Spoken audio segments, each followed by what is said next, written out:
नमस्कार, मैं साहुल पांडे और आप देख रहे हैं न्यूज 10 इंडिया। बड़ी खबर बिहार से आ रही है। बिहार हाई कोर्ट ने एक बहुत बड़ा फैसला लिया है। बिहार हाई कोर्ट ने बिहार के जितने भी पूर्व मुख्यमंत्री रहे उनको मिला हुआ बंगला जो है वो वापस लेने का फैसला लिया है।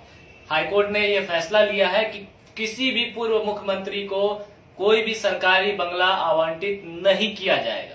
इसके साथ ही इस फैसले में यह भी फैसला ऐड किया गया है कि कोई भी मुख्यमंत्री अपने आवास में असीमित धन का खर्च नहीं कर सकेगा। पहले ऐसा था कि आप अपने मन मुताबिक अपने बंगले को सजा सकते हैं, जैसा कि तेजस्वी यादव के केस में आपने देखा था। उन्होंने अपना बंगला बहुत सुंदर बनवाया, लेकिन आखिरकार जब वो सरकार से निकले, बेदखल हुए, तो क्या हुआ आप सब जानते हैं। पूरे बिहार में बंगला पॉलिटिक्स शुरू हुई। मामला हाई कोर्ट से सुप्रीम कोर्ट तक चला गया। तो कहीं ना कहीं अब जो है हाई कोर्ट ने यह बड़ा फैसला लिया है कि बिहार के किसी पूर्व मुख्यमंत्री को जो है कोई सरकारी बंगला आवंटित नहीं किया जाएगा। इस पूरे मामले को लेकर के जो है बिहार के पूर्व मुख्यमंत्री जीतन राम मांझी का बयान सामने आया है, वो पहले आपको सुनवा देते हैं। इसी निर्णय जिससे कि लोग उनके दुश्मन हो जाते हैं और उस परिस्थिति में उनका जो स्टेचर है, उनका जो रहन सहन का और मिलन जुलन का हिसाब लग जाता है, इसमें हजारों लोग आते जाते रहते हैं। वैसी परिस्थिति में उनको एक अच्छा मकान मिलना ही चाहिए।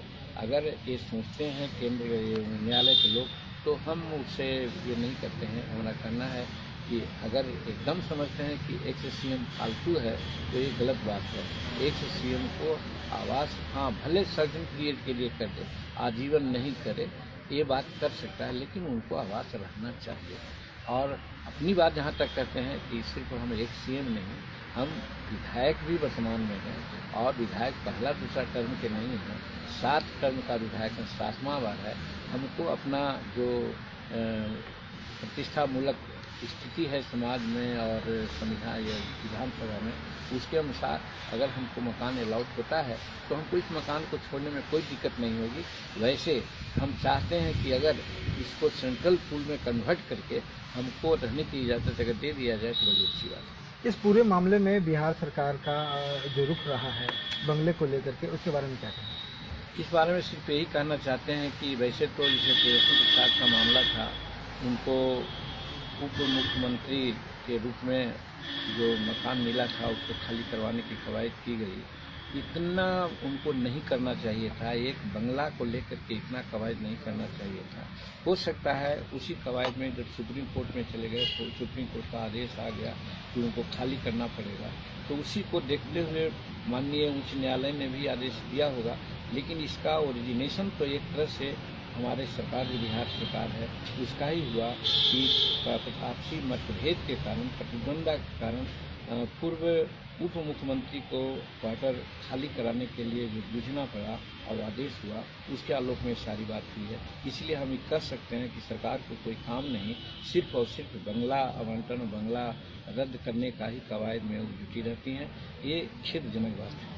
लेकिन सर, कहा यह भी जा रहा है कि जितने भी पूर्व लोग हैं बंगले को लेकर के इतना मोह क्यों? सारे राजनेता जो हैं उनको अगर हटते हैं तो उनको बंगला छोड़ देना चाहिए। बंगले को लेकर के सारे लोगों को इतना मोह आखिर क्यों होता है? मोह का सवाल नहीं उठता है। हमने कहा ना कि एक बार जब उच्चतम पद पर आप चले गए तो सर्टेन पीरियड के लिए उनकी सुरक्षा के लिए और पब्लिक जो उनका इन्वॉल्वमेंट है उसको दृष्टिगत करते हुए उनको मकान आवंटित करना चाहिए। और इसी संदर्भ में बिहार सरकार ने किया था, कोई गलत नहीं किया था। अब रही बात, कोर्ट ने इसको अन्यथा माना है। तो मुख्यमंत्री को क्वार्टर खाली कराने के लिए जो जूझना पड़ा और आदेश हुआ, उसके आलोक में सारी बात हुई है। इसलिए हम ये कह सकते हैं कि सरकार को कोई काम नहीं, सिर्फ और सिर्फ बंगला आवंटन, बंगला रद्द करने का ही कवायद में जुटी रहती हैं। ये खेदजनक बात है। लेकिन सर, कहा यह भी जा रहा है कि जितने भी पूर्व लोग हैं बंगले को लेकर के इतना मोह क्यों? सारे राजनेता जो हैं उनको अगर हटते हैं तो उनको बंगला छोड़ देना चाहिए। बंगले को लेकर के सारे लोगों को इतना मोह आखिर क्यों होता है? मोह का सवाल नहीं उठता है। हमने कहा ना कि एक बार जब उच्चतम पद पर आप चले गए तो सर्टेन पीरियड के लिए उनकी सुरक्षा के लिए और पब्लिक जो उनका इन्वॉल्वमेंट है उसको दृष्टिगत करते हुए उनको मकान आवंटित करना चाहिए। और इसी संदर्भ में बिहार सरकार ने किया था, कोई गलत नहीं किया था। अब रही बात कोर्ट ने इसको अन्यथा माना है, तो कोर्ट के आदेश को तो पालन करेंगे ही हम लोग। तो अब जीतन राम मांझी क्या करेंगे? आपके साथ लालू प्रसाद यादव है, जगन्नाथ मिश्रा है, तमाम जो ऐसे लोग हैं जिनको ये बंगला मिला हुआ है, तो सबको खाली करना पड़ेगा। जीतन राम मांझी अब क्या करेंगे? अन्न की बात मैं नहीं करना चाहता हूँ। हो सकता है इस आदेश के आलोक में कहीं और दूसरा नया रिपोर्ट भी लोग जा सकते हैं, लेकिन जीतन मांझी इसमें विश्वास नहीं करता। अगर खाली करने का आदेश होगा तो हम अपना ही मकान खाली करेंगे। जीतन राम मांझी कोर्ट नहीं जाएंगे, उच्चतम न्यायालय में जाएंगे? नहीं, कोर्ट जाने का हमको सलाहियतें नहीं, हम कहाँ जाएंगे। हमको विधायक है, रहने के लिए देगा ना, तो कोई भी क्वार्टर हमको दे, हम उसमें शिफ्ट कर जाएंगे। या हलीमानसी होगी सरकार की कि जिस प्रकार से अपना मकान मुख्यमंत्री जी ने ये करके दूसरे पुल में दे दिया, उसी प्रकार से एक से सीएम के पुल से हटाते हुए गवर्नमेंट पुल में दे करके हमको रीअलाउट किया जा सकता है।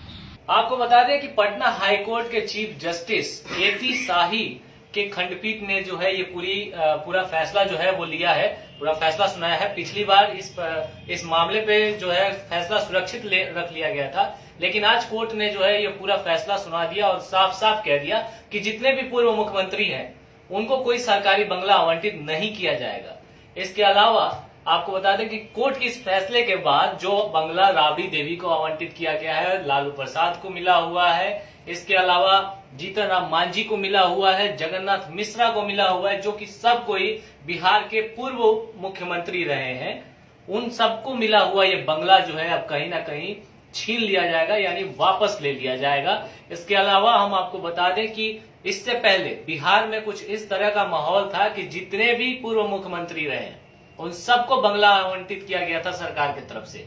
तो कहीं ना कहीं बिहार में जो बंगला मोह था उस पे से एक मोह को खत्म करना, और हाईकोर्ट ने साफ कह दिया है नेताओं से कि बंगला मोह छोड़िए और काम करिए। इस बुलेटिन में फिलहाल इतना ही। बने रहें न्यूज़ 10 इंडिया के साथ। सब्सक्राइब करें हमारे YouTube चैनल को और बेल आइकन को दबाएं ताकि हर वीडियो सबसे पहले देख पाएं। आप हमें Facebook और Twitter पर भी फॉलो कर सकते हैं। वीडियो देखने के लिए धन्यवाद।